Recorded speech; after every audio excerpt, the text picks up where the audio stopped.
All right, what is going on, guys? Got another great fight here for UFC Vegas 44. This time we got Jimmy Crute taking on Jamal Hill.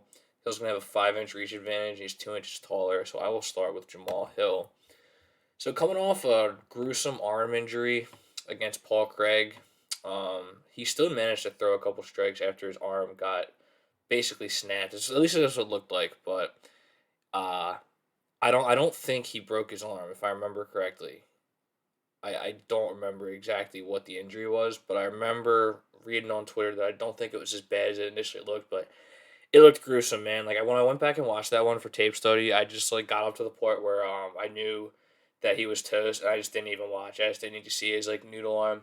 But yeah, it was rough, man. So he's getting back in relatively quickly. So again, this guy's just a savage mentally. But before that, has his best win of his career, knocks out Oven St. Preux, just beautiful combinations.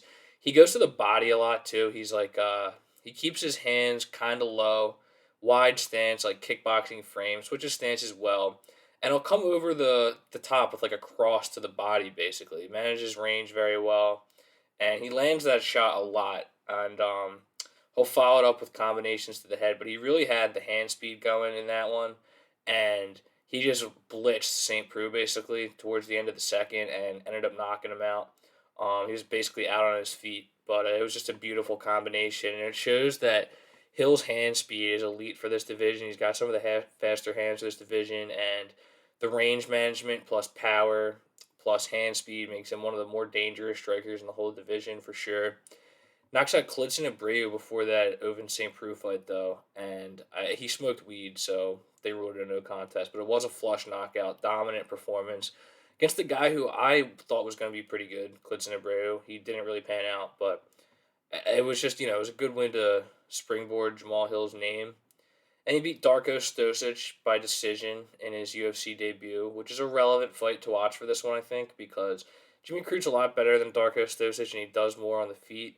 But similar movement style, similar stance, and I think that Crute is going to be coming forward in a similar manner to Darko Stosic. So it's worth watching. Again, it's going to be different. I'll talk about it in a minute, but yeah, for the plus side with Jamal Hill, he's an elite striker, manages range very well, fast hands, good cardio, and I like him in just about any striking matchup. And to get him with at plus odds at plus 154 is kind of crazy. You don't see him at those types of odds, or we haven't in a while. But Jimmy Crute is just another guy who's up and coming, only 26, coming off a freak injury. This and not a freak injury, but it's on the same card. Anthony Smith landed a great leg kick. He dropped him after Smith was winning the round. I would say he was really working that jab. And what's it called? Crute was coming forward, but just wasn't nearly as effective as Smith. But then he lands this one really good leg kick, drops Crute, but Crute immediately shoots for a double leg and gets it and takes him down like 3 times in the span of a minute, despite his leg being toast. Then he just goes back on the stool, tries to stand up, and like the fight was called because he could barely stand. But before that, knocks out Modestas Bukauskas, who was no longer with the UFC, which is a good win. Great Kimura win over Michael Olajacek. And then the one real blemish in his career was he lost by Peruvian necktie to Mirza Serkinov. I know Serkinov kind of looks cooked now, but it is what it is. I mean, Crute is still pretty young, and to fight a guy like that, he used to train at TriStar so early into your UFC career, it was a tricky fight. I think he got a little bit too much shit for that.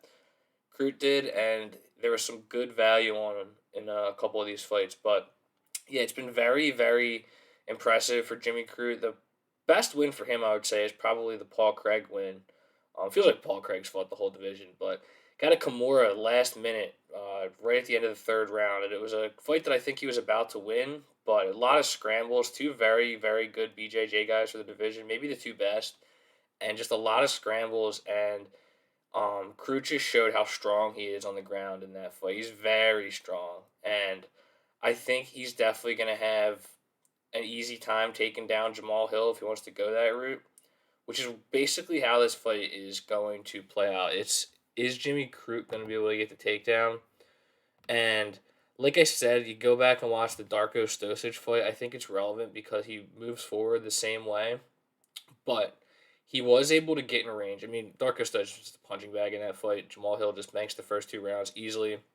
But Darko did shoot for a couple double legs towards the end, and he got them easily. And earlier on, he got in range. You know, he kind of walked through the jab, got in range, clinched up, was unable to do anything about it. But I think that it showed that if you can just close the distance on Jamahal Hill, just keep coming forward, he's gonna get in that range to get that double leg, and I think he's gonna get it easily.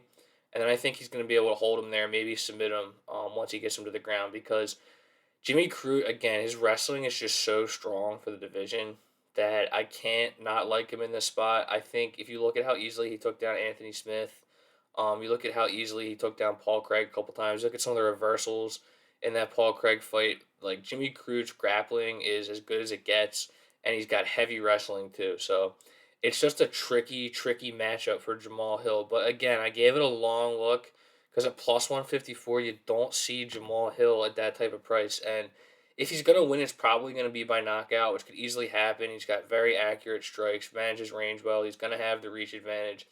But I think if he opens up too much, he's going to get taken down. He's not going to be able to just, go to town like he did against Darko Stosic. And if he's too conservative, then I think it would just kind of be even on the feet. If Jamahal Hill's going to be conservative, he's not going to be doing as much as he usually would. But I mean, he should win the fight on the feet as long as it stays standing. But I just don't think it's going to stay standing for super long. I think Crute's going to get a couple takedowns at opportune times in the first and the second round probably, and just really set the tone of this fight. So at minus 184, I like Jimmy Crute. I don't know what I'm going to do for it though. I don't know if I'm going to bet it just because Jamahal Hill's dangerous. I'm going to give him some respect, but at the end of the day, on paper, I just really like the path for Jimmy Crute, and I really I wanted to pick Jamahal Hill. Like I tried to find the justification, but I had to go Jimmy Crute. Just I think he's gonna get those takedowns. So thanks for watching, guys. Share, subscribe, and take it easy.